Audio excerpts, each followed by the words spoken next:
జై శ్రీరామ్. ఈరోజు మనం మద్ది చెట్టే గర్భాలయంగా కలిగినటువంటి ఒక ఆలయానికి మనం వెళ్తున్నాం. ఈ ఆలయం వచ్చి చూస్తున్నారు కదా, మద్ది చెట్టు కనిపిస్తుందా మీకు?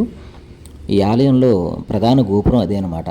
ఆ యొక్క మద్ది వృక్షం నుంచే శ్రీ ఆంజనేయ స్వామి వారు భక్తుని కోరిక మేరకు వెలిశారట. ఏలూరు జిల్లా జంగారెడ్డిగూడెం గురవాయిగూడెం అనేటువంటి ప్రాంతంలో ఈ యొక్క ఆలయం మనకి దర్శనమిస్తుంది. ఇది శ్రీ ఆంజనేయ స్వామి వారి యొక్క స్వయంభూ క్షేత్రం.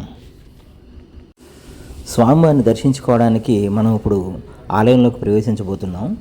ఆలయం చుట్టుపక్కల కూడా వాతావరణం చాలా ప్రశాంతంగా ఉంది. జై శ్రీరామ్. ఇప్పుడు మనం స్వామివారి యొక్క ఆలయంలోకి ప్రవేశించాము. అయితే మీరు చూస్తున్నారు కదా, ఇదిగో ఇదే స్వామివారి యొక్క గాలిగోపురం. మనం లోపలికి వచ్చాము. విశాలమైనటువంటి ప్రాంతంలోనే ఈ యొక్క ఆలయం నిర్మించడం జరిగింది. అయితే స్వామివారు స్వయంభూగా మద్ది చెట్టులోంచే మనకి బయటకు వస్తున్నట్టుగా దర్శనమిస్తారు. మనం లోపలికి వెళ్ళి ఆలయంలో ఉన్నటువంటి శ్రీ స్వామివారిని దర్శించుకుందాం.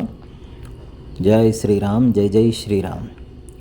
అదిగో చూస్తున్నారు కదా, ఇదే ప్రధాన ఆలయం. చూస్తున్నారు కదా, స్వామివారిని దర్శించుకోండి. జై శ్రీరామ భక్త హనుమానికి జై. ఆ మద్ది చెట్టులోంచి వస్తున్నట్టుగా మనకి దర్శనం ఇచ్చారు కదా స్వామివారు.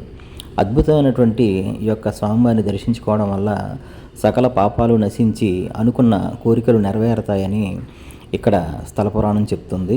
అయితే మద్దుడు అనేటువంటి రాక్షసుడు 3 యుగాల నుంచి కూడా త్రేతాయుగ, ద్వాపరయుగ, కలియుగాల్లో కూడా స్వామివారిని అకుంఠిత భక్తితో సేవిస్తూ ఆయన్ని ఇక్కడ ప్రసన్నం చేసుకున్నారని ఇక్కడ స్థల పురాణం చెప్తుంది. కోరిన కోరికలు తీర్చే శ్రీ మద్ది ఆంజనేయ స్వామి వారిని దర్శించుకోవడం వల్ల మానసిక దౌర్భాగ్యాలు అలాగే రోగాలు తగ్గుతాయని ప్రజల పరిపూర్ణమైనటువంటి విశ్వాసం.